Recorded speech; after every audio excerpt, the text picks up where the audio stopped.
Hello, Anderson County. This is Councilman Brett Sanders recapping September the 17th County Council meeting.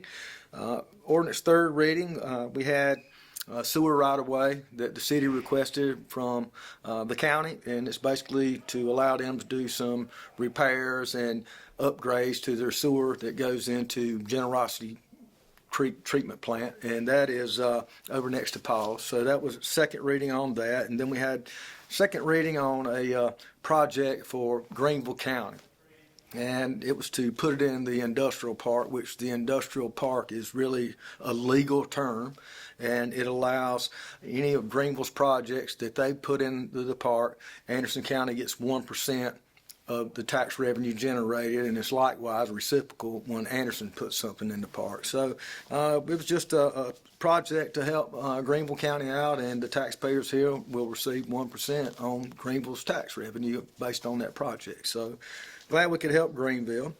We also had a fee deal on a local company here in Anderson that's already here. They're spending $7.5 million. They're creating 89 jobs with an average pay of, I think it was $20.78, with the top 49 jobs paying over $27.58, and entry level walking in, first time hire in is $19.68. So that's a good starting salary for someone just receiving a job with the opportunity to work up and expand. I know last year's taxes on that property our property taxes were like $3,300.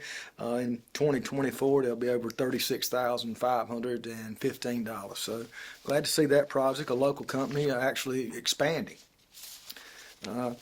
We also tonight had a right-of-way or easement or a donation of property back to Pickens Railway. Anderson County somehow ended up with over 1,700 feet of rail system years and years back, and Pickens approached us, and luckily for the county, hopefully Pickens will actually utilize that rail service, but for the taxpayers of Anderson County, we no longer have to maintain it and keep the grass cut, so that'll be a small relief, but glad that to get it off the books and get that cleaned up from years ago, and hopefully Pickens Railroad can actually utilize that line again, and I'd love to see turn into some more walking trails, kind of like swamp rabbits.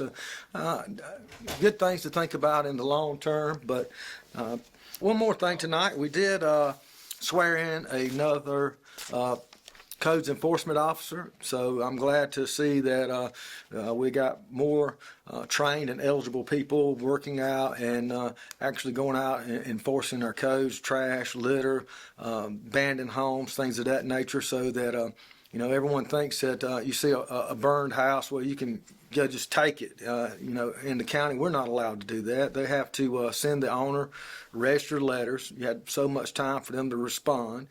Once they respond, they have so many days to actually start a cleanup. Well, they may go out and cut the grass and say, hey, well, we started, and then the process starts all over again. So hopefully these code enforcement officers can get out there, issue some guidance, number one, to show them how and what they need to do, and number two, if they don't comply, fine them. And hopefully that will help clean up some things and allows them to have some teeth in our ordinance. So glad for the new hire, and that pretty much sums up our meeting tonight. It's a relatively short meeting, and just glad to be here and glad to share the news and message with everyone. I'm thankful for the rain that we had. At least it wasn't flooding everyone out, and hopefully our gardens and our grass will fare for the better.